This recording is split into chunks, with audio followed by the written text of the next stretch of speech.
की कथा में बताया था, जिस दिन शंकर और पार्वती के मिलन का दिवस हो, और केवल एक माता पार्वती के अकेले मिलन का नहीं, 64 योगनियां तक भगवान शंकर से मिलने के लिए आती है।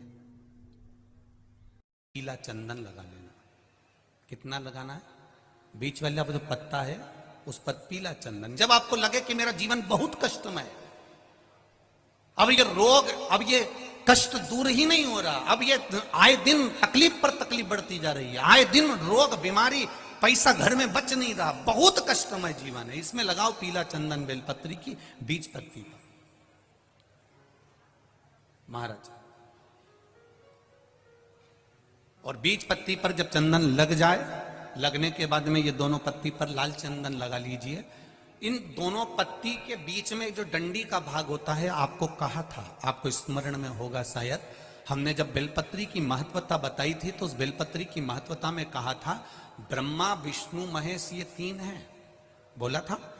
बीच में ये बड़ी पत्ती से लेकर जो दो पत्तियां होती हैं, इनके बीच में जो जगह बचती है, इसमें मां पार्वती के 64 योगनियां, मां पार्वती अपनी पूर्ण सिद्धि के साथ में जितनी भी देवी के स्वरूप हैं, वो माता 64 योगनियां देवी के स्वरूप में यहां पर विराजमान होती हैं।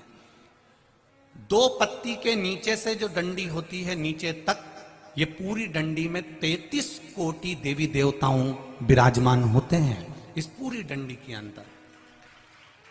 तो ये बीच वाली पत्ती है, ये जो बीच वाली पत्ती का जो भाग होता है, इस पत्ती के भाग में शहद का प्रयोग कर कर, यहां पीला चंदन, लाल चंदन, लाल चंदन, शहद का प्रयोग कर कर, इसी तरह से पकड़कर ये बेलपत्री की जो डंडी है वो अशुक सुंदरी पर जब आप समर्पित करें तो जहां से जल बहता है उस ओर पर इस पत्ती को चढ़ाकर केवल आपके हृदय की बात कहकर देवाधिदेव महादेव से कोई भी शिव जी का मंत्र, पंचाक्षर नमः शिवाय, षडाक्षर ओम नमः शिवाय, श्री शिवाय नमस्तुभ्यम, या महामृत्युंजय मंत्र, जो शिव का मंत्र हो आपके पास में, उसको बोलते हुए देवाधिदेव महादेव को धीरे धीरे जल की धार चढ़ाना प्रारंभ करो।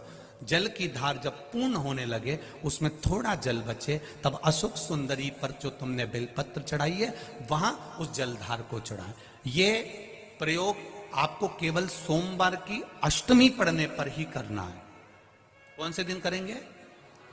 जम के बोलिए जरा। सोमवार की अष्टमी पढ़ने पर यह प्रयोग करें और जल चढ़ाकर बाबा से विनती कर कर उसी बेलपत्र को वापस उठाकर कहीं जलाशय में या किसी पेड़ के नीचे विसर्जन कर दें और एक लोटा जल वहां भी चढ़ा दें। बस निवेदन कर कर आ जाइए, मेरा बाबा 3 माह के अंदर हाथ जरूर पकड़ेगा और आपको दलदल से बाहर निकाल देगा।